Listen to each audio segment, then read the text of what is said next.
আমি এখন দাঁড়িয়ে আছি বাসা শহীদ আব্দুল জব্বারের গেটে। তো আমি খুব সুন্দর একটি জায়গায় এখানে দাঁড়িয়ে আছি। তো আপনাদেরকে আমি এই গেটটি প্রথম দেখাবো এবং এই গেটে তার যে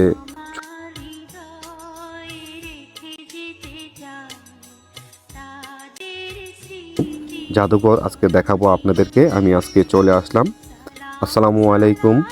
তো আমি এখন গফরগাঁও উপজেলা পাঁচুয়া গ্রামে অবস্থিত বাসা শহীদ আব্দুল জব্বারের গেটে এখন দাঁড়িয়ে আছি এবং তার গেটটা আপনাদেরকে দেখানোর জন্য চেষ্টা করতেছি। তো আমি এখন চলে যাব তো তার জাদুঘর দেখানোর জন্য, যেখানে সে জন্মগ্রহণ করেছিল।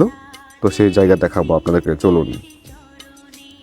তো আমরা এই মুহূর্তে আস্তে আস্তে করে চলে আসলাম বাসা শহীদ আব্দুল জব্বার গ্রন্থাগার এবং তার স্মৃতি জাদুঘরে। তো এখানে আমি দাঁড়িয়ে আছি তার সেই স্মৃতিগুলো আপনাদেরকে দেখানোর জন্য, যিনি আমাদের বাংলা ভাষাকে রক্ষা করার জন্য জীবন দিয়েছিলেন 1952 সালে। তার জন্মগ্রহণ হচ্ছে 1919 সালে।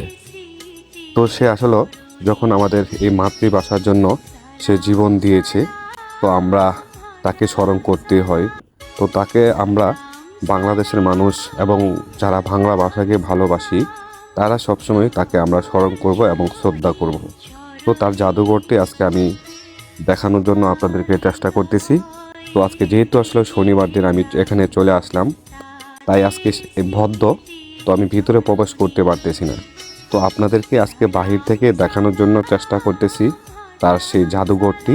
তো এখানে যখন আসলে একটি মাতৃভাষা মানুষ জীবন দিতে পারে এবং আমাদেরকে সেই প্রাণের ভাষা যাদের শহীদের বিনিময়ে আমরা পেয়েছি, তো আমরা তাদেরকে লাখো লাখো মানুষের ভালোবাসা এবং তাদেরকে আমরা সবসময় স্মরণ করব। তার নামে একটি প্রাইমারি স্কুল রয়েছে। তো সেই শিক্ষা প্রতিষ্ঠানটাও খুবই সুন্দর এবং চমৎকারভাবে করা হয়েছে। এটা হচ্ছে একটা গ্রামের পরিবেশে এবং একেবারে গ্রামের মাঝে। তো আপনারা যখন এখানে আসবেন তখন কিন্তু দেখতে পারবেন গ্রামের আসলে সৌন্দর্য এবং রাস্তাটা অনেক ভালো লেগেছে আমার।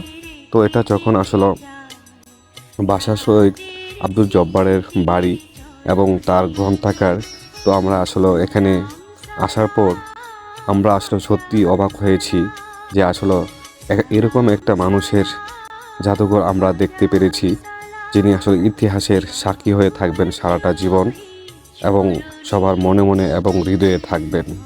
তো আমরা আশা করি আপনারা এই ভিডিওটা যখন দেখতে পারবেন তখন আসলে আপনাদের মনে আসলে বাংলা ভাষা যে আসলে জেগে উঠবে, এটা আবার নতুন করে।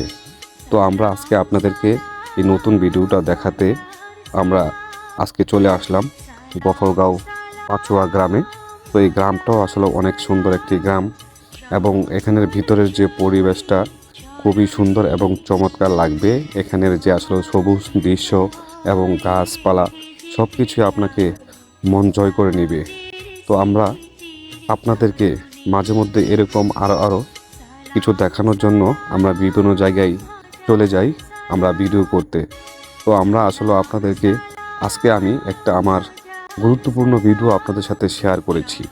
জানি না আপনাদের কাছে কতটুকু এই ভিডিওটি, আশা করি আপনাদের মাঝে এই ভিডিওটি অনেক ভালো লাগবে এবং আপনি যখন দেখবেন তখন আপনার সন্তানকেও দেখাবেন যে যারা আসলো এই বাসার জন্য জীবন দিয়েছিল, তাদের যে গ্রন্থাগার এবং জাদুঘর, এটা আপনাদেরকে দেখানোর জন্য আমরা চেষ্টা করতেছি। তো সবাই মিলে আসলে এটা দেখার পর আপনার মাঝে কতটুকু অনুভূতি আসছে এবং ভিডিওটি যদি আপনার কাছে ভালো লেগে থাকে তাহলে সর্বোচ্চ মানুষের কাছে দেখানোর সুযোগ করে দিবেন। তো আজ চলে গেলাম, দেখা হবে ইনশাআল্লাহ।